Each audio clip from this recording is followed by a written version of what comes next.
Hi guys, good morning! Gagawa tayong breakfast. So na guys, gagawa muna ako ng juice, carrot at saka cucumber yung gagawin ko. Yan, pinalitan ko muna yung carrot tapos hiniwa ko lang ng ganyan.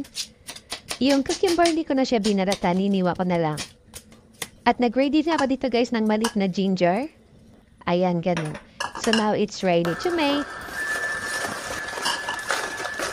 Ang ganda nitong juicer namin. Tigang-tiga talaga yung juice. Tignan niyo yung fat niya siya dun dry. Ayan, so this is it. Almost ready na yung juice. So juice is ready. Ayan. So lagyan natin siya guys ng mint at saka straw. O diba bongga? So ngayon ay gagawa na ako ng aking sandwich. So habang nagagawa ko kanina ng juice, nag-toast na ako ng tinapay. Nilagyan ko lang siya ng cream cheese tsaka avocado plus ham. So now breakfast is ready. Tignan niyo naman guys, napakaganda, diba?